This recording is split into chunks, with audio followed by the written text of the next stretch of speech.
ચાલો ખેડૂત મિત્રો, 4 દિવસ પછી હું ધોળકાના પ્રવાસે જવાનો છું. એટલે જેને કંઈ કામ હોય એ લોકો મને ત્યાં મળી શકશે. તો આખો પ્રોગ્રામ વ્યવસ્થિત સાંભળી અને સમજી લો. ખેડૂત મિત્રો, આપ સૌને ખબર છે કે હું ગુજરાત આખાનો પ્રવાસ કરતો હોઉં છું. તાજેતરમાં ઉત્તર ગુજરાત અને કચ્છનો પ્રવાસ પૂરો કરીને આવું છું. આવતો જ રવિવાર એટલે આ મહિનાનો છેલ્લો રવિવાર એટલે તારીખ 28ના રોજ હું રાજકોટથી ધોળકા થઈ ભાવનગર થઈ અને રાજકોટ પાછો આવવાનો છું. આ રીતનો પ્રવાસ છે. તો 28 તારીખે વહેલી સવારે હું રાજકોટથી રવાના થઈશ. કોઈ ભાઈઓને મને ચોટીલા મળવું હોય, સાયલા કે લીમડી મળવું હોય તો મળી શકશે. અને બગોદરા થઈને હું ધોળકા તરફ જઈશ. એટલે હળવદ, થાનગઢ, જસદણ, વિંછિયા, વાંકાનેર, રાણપુર અને ધોળકા, ધાંગધ્રા, આજુબાજુ સુરેન્દ્રનગર, જેને જ્યાં નજીક પડતું હોય એ લોકો મને ત્યાં મળી શકે છે, લખતર વગેરે.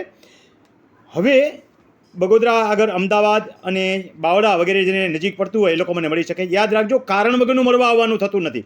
તમારો કોઈ અઘરો પ્રશ્ન હોય અને યોગદાન રાશિની તૈયારી હોય તો જ આવજો, કારણ કે કોઈ રિસ્ટ્રિક્શન ન મૂકીએ તો કારણ વગરના માણસો ટોળે વળે છે અને હું પ્રોગ્રામના સ્થળ સુધી પહોંચી શકતો નથી. જેમને સાંભળવા આવવાની ઈચ્છા છે એને 3 કલાકનો કાર્યક્રમ ધોળકા ખાતે છે, એ પણ સમજી લો. ધોળકા ગર્લ્સ હાઈસ્કૂલ છે એ આરામથી તમને મળી જશે. ત્યાં આખો આ કાર્યક્રમ છે. હું 28 તારીખે ધોળકા 2 વાગે પહોંચીશ. 2 વાગ્યાથી શરૂ કરીને 6 વાગ્યા સુધીનો કાર્યક્રમ રહેશે. જે કોઈ વ્યક્તિ દૂરથી આવતા હોય, ખેડા કે તારાપુર કે એનાથી ઉપર ગમે ત્યાંથી આવતા હોય અને એ લોકોને મને મળવું હોય ને રાજકોટ સુધી એક છેક લાંબા ન થવું હોય તો તેમને 200 કિલોમીટર કપાઈ જશે. તો એ લોકો મને ધોળકા રાત્રિ વિરામ હું કરીશ ત્યાં મળી શકે છે. એના માટે તમારે મને મેસેજ કરવાનો થાય. ત્યાંથી હું તારાપુર ચોકડી થઈ અને વટામણ ચોકડી થઈ અને ભાવનગર જઈશ. એટલે કોઈને ભાવનગર મળવું હોય તો મળી શકશે. ત્યાંથી રિટર્ન ધોળકાથી વટામણ ચોકડી એટલે કોઈ પીપળી, વડનગર, બોટાદ, બોરસદ, તારાપુર, આણંદ વગેરેના ભાઈઓ મને મળવું હોય તો ત્યાં મળી શકશે.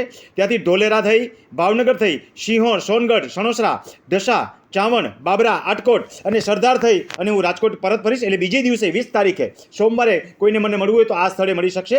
અને આના માટે થઈ અને તમે મળવાની રીત શું છે એ બરાબર સમજી લો. કોઈએ મને ફોન કરવાનો થતો નથી, મેસેજ કરવાનો છે.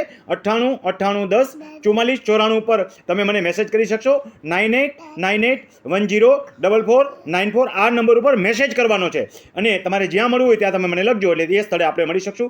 કારણ વગરનું મળવાનું નથી. અગર આ પ્રશ્નો હોય, યોગદાન રાશિની તૈયારી હોય અને તમે ગરીબ હો તો તમારે મને લખવાનું છે કે મારી આ પરિસ્થિતિ છે, તો આપણે ત્યાં મળીશું. તમારા કાગળ, પેપર, હાથબાર, આઠ, ઉત્તરોત્તર હકપત્ર, કોઈ કેસ ચાલુ હોય તો એની નકલો, અપીલ થઈ હોય તો એની નકલો યથાશક્તિ હું મારી રીતે તમને જવાબ આપવા પ્રયત્ન કરીશ. તો મેં સિસ્ટમ બતાવી છે એ પ્રમાણે મને મેસેજ કરી અને તમે મને જે તે પ્રોગ્રામના સ્થળ ઉપર મળી શકશો. તો આવો.